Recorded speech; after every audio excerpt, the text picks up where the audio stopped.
Hello friends, आप सबका स्वागत है हमारे सेलेक्टिव निफ्टी यूट्यूब चैनल पर। आज इस पार्टिकुलर वीडियो में मैं निफ्टी और बैंक निफ्टी के बारे में डिस्कशन करूंगा, क्योंकि ये बजट सेशन है। तो बजट सेशन से पहले ये कहां तक जा सकते हैं और क्या क्या पैटर्न इसमें दिखा सकते हैं एज पर इलेक्ट्रिक थ्योरी, वो मैं आज इस पार्टिकुलर वीडियो में डिस्कशन करूंगा। और मेरा गला थोड़ा खराब होने के कारण ये वीडियो थोड़ा छोटा बनाऊंगा, कोई बड़ा वीडियो नहीं बना पा रहा हूँ। तो चलिए शुरू करते हैं। देखिए, नॉर्मली मार्केट जब इधर से ऊपर जा रहा था तो मैं बोल रहा था कि मार्केट में दो पॉसिबिलिटी हो सकते हैं। एक हो सकते हैं ए, हो सकते हैं कि 4 के अंदर ए, दूसरा हो सकता है कि ये 4 के अंदर बी, और तीसरा हो सकता है ये 4 के अंदर सी अभी भी बन रहे हैं। तो ये एक पॉसिबिलिटी है, और ये पॉसिबिलिटी अगर हो गया तो मार्केट, मुझे लग रहा है ये जो 4 के अंदर ए है, जो 16,410 के आसपास है, जहाँ से मार्केट ये बड़ा राइज दे चुका है, तो उस जगह को ये तोड़ेगा। मतलब अभी इधर से और डाउनफॉल बाकी है, यही मुझे लग रहा है। ये सबसे बेस्ट काउंट है अभी के लिए, मुझे यही लग रहे हैं। लेकिन अगर कोई दूसरा काउंट या तीसरा काउंट को लेकर चलना पड़ता है, क्योंकि एज ए प्रोफेशनल आपको पता रहना चाहिए कि क्या क्या पॉसिबिलिटी मार्केट में होता है, और वो अगर पॉसिबिलिटी अगर किसी तरह से फेल हो गया तो क्या पैटर्न, दूसरा कौन से पैटर्न बना सकते हैं, वो आपके मन में हमेशा होना चाहिए अगर आप एज ए प्रोफेशनल ट्रेड करना चाहते हैं। तो इसलिए आपके पास हमेशा दो काउंट होना चाहिए। मतलब एक जो मोस्ट पॉसिबल काउंट लग रहे हैं, और दूसरा अगर दूसरा कुछ हो सकते हैं, मतलब वो मोस्ट पॉसिबल काउंट जो हो सकते हैं वो अगर फेलियर हो गया तो क्या हो सकते हैं, वो काउंट आपके पास हमेशा रहना चाहिए। तो मुझे लग रहा है कि इधर एक दूसरा पॉसिबल काउंट जो पिछले दिन मैं डिस्कशन कर रहा था, ये जो ब्लू कलर में मैंने मार्क किया कि ये 1 2, ये 3, ये 4, ये 5 और 3 क्या था, जैसे 5 सबवेव होते हैं। ये रेड कलर का 1 2 3 4 5 5 सबवेव है, एक्सटेंडेड 3 है। तो ये हो सकता है 3 4 5। तो ये सब कुछ मिलाकर ये बड़ा वाला एक वेव 1 और ये शायद बड़ा वाला एक वेव 2, जिसके अंदर ये रेड कलर का ए, ये रेड कलर का बी और ये रेड कलर का सी मैंने मार्क किया। तो ये बी सी हो गया। अभी इधर से मार्केट ऊपर जाएगा। ये एक मेरा दूसरा और ऑल्टरनेट काउंट है अगर इधर से ऊपर चला गया तो। लेकिन देखिए, इसके लिए मतलब इधर से अगर मार्केट ऊपर जाएगा ना, तो इसके लिए आपको हमेशा एक चीज नजर रखना पड़ेगा कि इधर से क्या मार्केट 5 सबवेव ऐसे बना रहे हैं क्या। अगर इधर से 5 सबवेव नहीं बना रहे हैं तो आप किसी भी हालत में इसको, मतलब ये बड़ा वाला 1, ये 2 के बाद ये बड़ा वाला 3 जो होगा, इसका एक्सपेक्ट नहीं कर सकते, क्योंकि ये 3 के अंदर तो 5 सबवेव रहते हैं जैसे इधर मैंने दिखा है। तो सिमिलरली इधर भी तो 5 सबवेव रहना पड़ेगा ना, कि ये 1 2 3 4 5, ये 5 सबवेव रहना पड़ेगा। और वो जो 5 सबवेव होगा उसके अंदर जो फर्स्ट होगा, मतलब ये छोटा वाला जो वेव 1 होगा, इसके अंदर भी तो छोटा छोटा 5 सबवेव रहना चाहिए, क्योंकि वेव 1 वेव 3 और वेव 5 के बीच 5 सबवेव रहते हैं, राइट। तो मुझे लग रहा है कि इधर वेव 1 के भीतर 5 सबवेव रहना पड़ेगा। तो चलिए देखते हैं कि इधर क्या 5 सबवेव है या नहीं है। तो इधर से मार्केट अगर कोई बड़ा वाला 3 बनाने के लिए जा रहा होगा, तो इधर आपको क्या 5 सबवेव दिख रहा है। इसको तो मुझे ज्यादा लग रही है ओ ए बी, ये सी है। मतलब ऐसा काउंट है मुझे इधर ज्यादा अच्छा लग रहा है कि ये ए बी सी हो गया, उसके बाद ये ए बी सी ऐसा हो गया, फिर ए बी सी ऐसा हो गया। तो इसको मैं ओवरऑल एक ए बी सी बड़ा वाला, या फिर इसको मैं डब्ल्यू एक्स वाई नाम देना ही पसंद करूंगा। और इससे पहले का जो दिन था जहाँ पर ये डब्ल्यू एक्स वाई हो गया था, तो उसके बाद मुझे लग रहा था कि इधर से एक फॉल आ सकता है इंटरडे में, और वो फॉल सच में ही आ गया। मुझे लग रहा था कि ये फॉल अगर आज ना आए तो मैं आप लोगों को बता सकता हूँ कि इधर से एक फॉल आ सकते हैं, ये मैं बताना चाहता था। लेकिन जो भी हो, तो उससे पहले ये फॉल आ गया। और इसके बाद क्या होगा वो मुझे दो पॉसिबिलिटी लग रहा है, क्योंकि देखिए अगर इधर से 5 सा वो क्लियरली दिख रहा होता तो मैं बता देता कि आप लोगों को कि इधर से एक ही पॉसिबिलिटी है कि ये 1 2 3 4 5 हो गया, फिर ए बी सी करके नीचे है, तो ये हो गया 1, ये हो गया 2, और फिर 1 2 3 4 5 ऐसे करके 5 सा वो करके ये 3 के अंदर 3 बनाएगा, फिर 4 बनाएगा, फिर 5 बनाएगा। लेकिन ऐसा अभी के लिए मुझे नहीं दिख रहा। इधर मुझे लग रहा है कि ये मोस्टली ये A B C A B C A B C ऐसा करके मार्केट जा रहा है। तो ये एक्चुअली एक करेक्टिव राइज है। तो ये फर्दर डाउनफॉल जो हो रहा था, मतलब ये जो डाउनफॉल हो रहा था ना, इस डाउनफॉल को ये कंटिन्यू करेगा। अब जो ये रिट्रेसमेंट कर रहा है, नॉर्मली रिट्रेसमेंट किस तरफ होते हैं, जो मेन ट्रेंड होता है उसकी उल्टी तरफ। ओके, ये ऐसा होता है रिट्रेसमेंट। अगर मेन ट्रेंड आपको ऊपर की तरफ है तो रिट्रेसमेंट ऐसा नीचे की तरफ होगा, तो जो आपका एक प्रॉफिट बुकिंग जोन है। तो सिमिलरली इधर मार्केट नीचे की तरफ जा रहा था, तो इसलिए आपका जो रिट्रेसमेंट था उसको कहाँ तक या किस तरफ होना चाहिए। मार्केट अगर नीचे की तरफ जा रहा है तो रिट्रेसमेंट होना चाहिए ऊपर की तरफ। इसीलिए ये एक्चुअली एक रिट्रेसमेंट हो रहा है। मतलब अभी के लिए मुझे ये बिल्कुल भी नहीं दिख रहा कि इधर से मार्केट बहुत ऊपर तक चले जाएगा या चले जा सकते हैं। अभी के लिए मुझे ऐसा नहीं दिख रहा, एटलीस्ट ये बहुत ऊपर तक चले जाएगा वैसा नहीं दिख रहा। जो अगर इधर से मार्केट ऊपर गया तो जो हो सकता है वो एक करेक्टिव राइज होगा, जो मुझे लग रहा है। तो ये ए बी सी मिलाकर हो जाएगा एक बड़ा वाला डब्ल्यू, ये एक पॉसिबिलिटी है। ये ए बी सी मिलाकर बड़ा वाला डब्ल्यू हो गया, फिर ये जो होगा ये हो गया आपका एक एक्स, जो एक्स के अंदर 3 सबवेव रहते हैं, हो जाएगा एक्स। और उसके बाद ABC करके एक बड़ा वाला Y हो सकते हैं। मुझे लग रहा है जो शायद 17,700-800 के बीच में इधर तक का ये आ सकते हैं, 700 से 17,700 से 800 के बीच में, तो इधर तक Y हो जाएगा और उसके बाद जो होगा ये फर्दर डाउनफॉल चालू हो जाएगा। अभी के लिए मुझे यही दिख रहा है, मुझे ये नहीं दिख रहा है कि जो मतलब ऑल्टरनेट काउंट है कि ये बड़ा वाला एक 2 हो गया, अभी बड़ा वाला 3 हो जाएगा, वो अभी के लिए नहीं दिख रहा, क्योंकि इधर से 5 सब वेव जब तक मुझे ना दिखे मैं गारंटी से नहीं बोल पाऊंगा कि ये बड़ा वाला 3 की तरफ मार्केट जा रहा है और ये ऑल्टरनेट काउंट ही सही है। तो अभी के लिए मुझे लग रहा है कि ये जो भी हो रहा है इधर, इसको अब बोल सकते हैं करेक्टिव राइज। तो ये अगर इधर से और 200 300 400 पॉइंट ऊपर चला भी जाए तो ये करेक्टिव राइज ही हो रहा है। मतलब अभी के लिए मुझे बिल्कुल भी नहीं लग रहा कि ये कोई मतलब इम्पल्सिव मूवमेंट दे रहे हैं, ऐसा मुझे बिल्कुल भी नहीं लग रहा। और जब तक ये इम्पल्सिव मूवमेंट ना दे रहे हैं ऊपर की तरफ, मतलब 5 पे ऐसा मूवमेंट ना दे रहे हैं, तब तक इसमें ओवरऑल जो ऑल टाइम हाई को ब्रेक करेगा जो बुल काउंट, वो अभी के लिए मैं नहीं ले रहा हूँ। और अभी के लिए मेरा मानना यही है कि ये जो बियरिश सेंटिमेंट था, ये बियरिश सेंटिमेंट अभी भी मार्केट में है। और इससे पिछले का दिन जो मैं आप लोगों को बोल रहा था कि VIX को देखने के लिए, देखिए VIX जो है पिछला 4-5 महीने से क्या चल रहा है, 4-5 महीने या उससे भी ज़्यादा समय से आपको मैं दिखा देता हूँ कि VIX क्या क्या मतलब एवरेज मैं दिखाना चाहूँगा कहाँ पर चल रहा था। VIX देखिए, ये जो मार्च 2020 का जो फॉल था, उसके बाद मतलब जब VIX ये ऊपर चला गया था, एक स्पाइक करके ऊपर चला गया था, उसके बाद से देखिए आप देखें कि 18-19 के आसपास ही घूम रहा था, कुछ महीना घूमा, लेकिन उसके बाद जो है VIX हमारा इधर बहुत नीचे चला है, 12-13 के आसपास कुछ दिन तक घूमा, उसके बाद जो है 16 के आसपास कुछ दिन तक घूमा। तो अभी के लिए एवरेज पिछले 3-4 महीने से या 2-3 महीने से ये 15-16 के आसपास ही घूम रहा था, स्पाइक मार के 18-20 पे जा रहा था, फिर चले आ रहा था। तो अभी जो है VIX अभी 26 या उसके आसपास तक भी चला गया।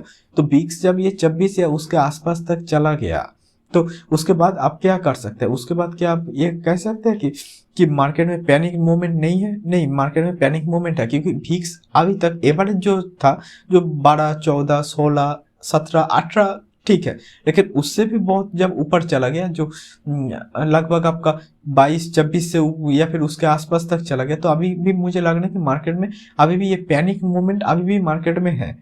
ओके, तो जब तक ये VIX ऊपर जाते जाएगा, ऐसा स्पाइक देता जाएगा, इसका मतलब ये है कि मार्केट में पैनिक मूवमेंट है। VIX का काम ही ये होता है मार्केट में पैनिक है कि नहीं है इसको दिखाना। तो VIX मतलब यही दिखा रहा है कि मार्केट में अभी पैनिक मूवमेंट है। तो मुझे नहीं लग रहा कि मार्केट में इतना पैनिक मोमेंट होने के कारण, एटलीस्ट मुझे तो नहीं लग रहा कि मार्केट में इतना पैनिक मोमेंट जो है वो अभी के अभी चला गया, क्योंकि VIX अभी भी ऑलमोस्ट 21 के आसपास है, लगभग 21 के आसपास है।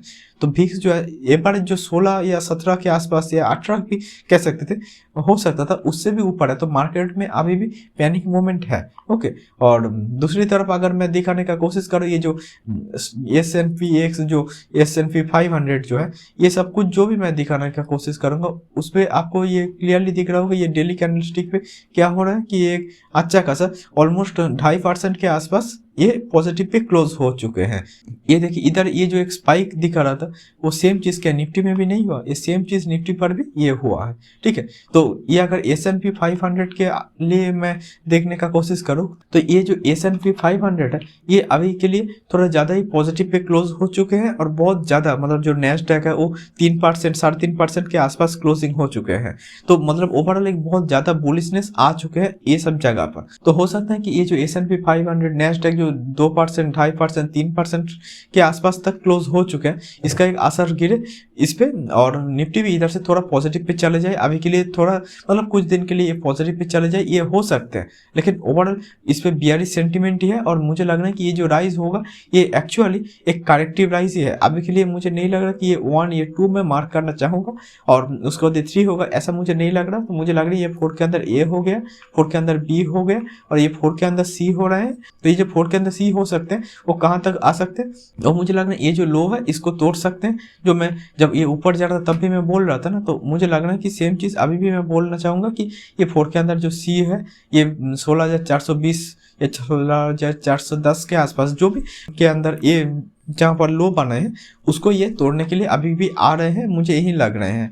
और इधर से अगर ये ऊपर चला गया, तो जैसे मैंने अभी थोड़ी देर पहले आप लोगों को बताया कि ये एक्चुअली AB से मिलाकर W, फिर ये हो गया X, फिर ABC मिलाकर ये Y बनाएगा, मतलब W X वाई बनाएगा, जो वाई बनेगा आपका 17,700 से 800 के बीच में बनेगा। अभी के लिए मुझे वही दिख रहा है। अभी के लिए मुझे ये नहीं दिख रहा कि ये 1 2 1 2 3 4 5 ऐसा मुझे अभी के लिए एटलीस्ट नहीं दिख रहा। तो ये अगर हो गया कि ये इधर से ABC नहीं हुआ, सपोज कि इधर से ये बस 1 2 1 2 ही हो गया, सपोज कि ये इधर से ये 1 ये 2 ये 3 4 5 ऐसा कुछ अगर हो रहा है तो ये मतलब बहुत कम चांस है, बहुत ही कम चांस है। अभी के लिए मुझे यही लग रहा है। तो अभी के लिए मुझे ये लग रहा है कि इधर से मार्केट जो है ये अभी के लिए और नीचे जा सकते हैं, मुझे फिलहाल यही फील हो रहा है। लेकिन हाँ, हो सकता है कि ये काली नीचे चला जाएगा, ऐसा मैं नहीं बोल रहा हूँ, लेकिन इधर से ओवरऑल मार्केट नीचे जाएगा, यही मेरा मानना है। और अभी मैं बैंक निफ्टी के चार्ट को मैं दिखाने का कोशिश करता हूँ। देखिए इधर मैंने जैसे पहले बोला था ये 1 2 3 4 5 जो काउंट मैंने दिया था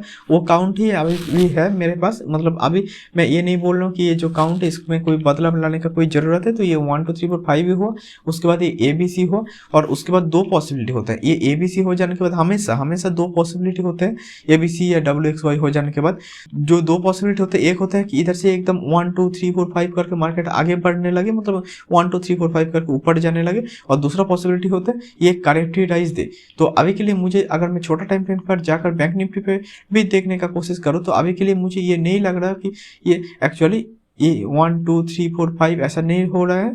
और क्योंकि ये जो 1 ये अगर 2 है तो ये 3 है, तो ये 4, तो ये 1 या 2 का टेरिटरी पे आना नहीं चाहिए, लेकिन ये आ गया। तो इसको क्या मैं मार्क कर सकता हूँ इसकी, मतलब 1 का या 2 का जो टेरिटरी है तो इसके अंदर 4 आ सकता है क्या? नहीं आ सकता ना। तो 4 अगर इसके अंदर आ गया तो इसको मैं किसी भी हालत में 4 नहीं मार्क कर सकता। तो आपको जो काउंट लेना पड़ेगा वो होगा 1 2 1 2 ऐसा आप कह सकते हैं। तो अगर ये 1 2 1 2 है, सपोज कि ये 1 2 1 2 ही है, लेकिन इसके अंदर ये 5 सब प्लेयर मुझे अभी तक नहीं दिख रहा। मुझे जो दिख रहा है ये है एक्चुअली ABC हो गया, और इधर से एक डाउनफॉल आ सकते हैं, ये मुझे ज़्यादा दिख रहे हैं। तो बैंक निफ्टी भी कहीं या निफ्टी पर मुझे सबसे ज़्यादा अच्छा काउंट लग रहा है यही कि इधर से ये और नीचे जाएगा, और अगर इधर से ऊपर चला गया तो वो एक्चुअली दूसरा पॉसिबल काउंट रख रहा हूँ। अगर मतलब मैं जो ज़्यादा पॉसिबिलिटी बोल रहा हूँ कि इधर से ओवरऑल बैंक निफ्टी कहीं या निफ्टी ओवरऑल बियरिश सेंटीमेंट पर ही है, अगर ये ना हुआ तो तब जाकर ये मैं दूसरा काउंट जो है वो मैं अप्लाई करने का कोशिश करूँगा। और सामने ही बजट है, तो बजट में हमेशा सरकार क्या करते हैं, इकोनॉमिक रिफॉर्म लाने का या इकोनॉमी को बूस्ट मिले ऐसा कुछ चीज़ लाने का हमेशा कोशिश करता है, चाहे वो टैक्स रिफॉर्म कहीं या फिर कोई भी एक चीज़ लाकर सरकार हमेशा यही कोशिश करते हैं कि एक इकोनॉमी को बूस्ट मिले, ये दिखाने का या फिर ये देने का, एक बूस्ट देने का। तो अभी जो कोविड सिचुएशन है उसमें हर एक देश का इकोनॉमी में एक बहुत अच्छा खासा फॉल आया है, GDP पे फॉल आया। तो मुझे लग रहा है कि सरकार कोशिश कर सकते हैं कि ज़्यादा से ज़्यादा क्या कर सकते हैं कि एक बूस्ट लाने का कोशिश कर सकते हैं इकोनॉमी में।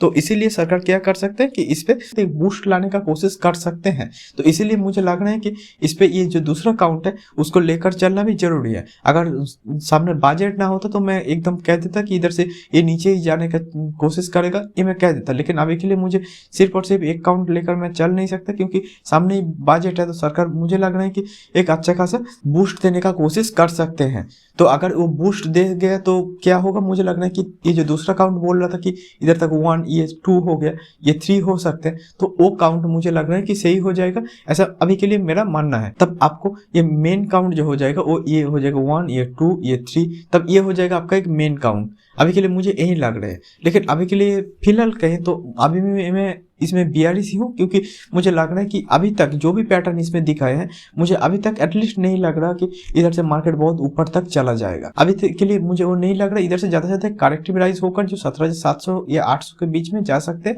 उसके बाद ये फिर से जो डाउनफॉल होगा वो कंटिन्यू होगा। और एक चीज़ जो मैं आप लोगों को बताने की कोशिश करूँगा वो ये है कि ये मार्केट जब तक ये 16,400 नीचे की तरफ और ऊपर की तरफ ये जो 18,600 के आसपास, ये जब तक मार्केट ये हाई और लो को ना तोड़े तो आप लोग बहुत ज़्यादा बियरिश या बहुत ज़्यादा बुलिश होने का कोशिश ना कीजिए। क्योंकि मार्केट जब तक इसके अंदर रहेगा, ये कहाँ तक घूमते रहेगा इसके अंदर, ये कोई गारंटी नहीं है। सपोज कि ये 4 के अंदर A है, ये 4 के अंदर B है, ये 4 के अंदर C हो गया, तो ये ABC मिलाकर क्या W हो सकता है या नहीं? ये हो सकता है ना कि ये सपोज कि इधर से मार्केट नीचे चला है तो ABC 4 के अंदर ABC मिलाकर क्या हो जाएगा W। फिर हो सकता है कि ABC ऐसा मिलाकर A हो जाएगा X, फिर इधर ऐसे ABC मिलाकर हो जाएगा एक Y, राइट। तो ऐसे करके मार्केट इसके अंदर 2, 3, 4, 5 महीने भी घूम सकते हैं, राइट। ऐसा तो हो सकते हैं ना। या फिर ये सब उसकी 16,410 जो है इससे थोड़ा नीचे भी आ गया तब भी ये WXY करके भी घूम सकते हैं। तो अभी के लिए जो लोग फिलहाल यही कह रहे थे, यही एकमात्र पॉसिबिलिटी लेकर चल रहे थे कि इधर से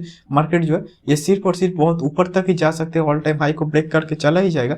मैं बोल रहा था ना कि इधर से ये ऑल टाइम हाई को ब्रेक करेगा। ये अगर एक ही काउंट लेकर चलेंगे तो शायद हो सकता है कि आप लोग गलत हो। तो जो लोग एक ही काउंट लेकर चल रहे थे वो अभी देख पा रहे हैं कि वो लोग गलत हो गए, मार्केट उधर से 1000-1500 पॉइंट के आसपास गिर गया। तो इसीलिए मैं जो आप लोग को बोल सकता हूँ वही है कि हमेशा 2 काउंट लेकर चलिए, एक पॉसिबल काउंट और दूसरा ऑल्टरनेट काउंट।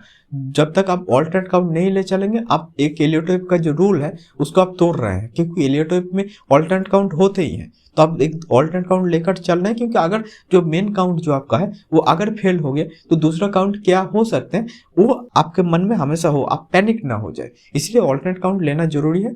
और मुझे यही लग रहा है कि इधर एक जो जैसे मैंने आपको बताया कि ये ऑल्टरनेट काउंट जो है उसको अगर आप लेकर चलेंगे कि ये 1, ये 2, ये 3, ये एक ऑल्टरनेट काउंट लेकर चलेंगे तो बेहतर है। क्योंकि सरकार अगर कोई बूस्ट देने का कोशिश किया इकोनॉमी में, या फिर इस ऐसा कुछ भी बूस्ट या कुछ भी देने का कोशिश करे तो शायद ये एक पॉसिबल काउंट हो सकता है। लेकिन अभी तक जो भी मुझे दिख रहा है उस मुताबिक जब तक इधर से आपका 5 सब क्लियरली ना दिखे या फिर एक लीडिंग डायगोनल ऐसा कुछ भी ना दिखे, तब तक मैं कुछ भी सही मैं इधर से ये बुल नहीं हूँ और तब तक मैं बियरिश ही हूँ। तो अभी के लिए मेरा मानना यही है कि निफ्टी में अभी ये करेक्टिव राइज और भी थोड़ा देर तक आ सकते हैं, लेकिन उसके बाद जो होगा ये मुझे लग रहा है कि फिर से दोबारा ये फॉल आ सकते हैं। हो सकता है इतना वो फॉल शायद इतना ज़्यादा मोमेंटम के साथ ना आए, लेकिन फिर भी इधर से एक फॉल आ सकता है। जैसे इधर देखिए जब मार्केट था इसको मैं W, इसको X, इसको Y मैंने मार्क किया था, उसके बाद मुझे लगा इधर से डायरेक्टली ये जो फॉल आया था मुझे लगा था कि ये फॉल आ जाएगा, लेकिन उसने क्या किया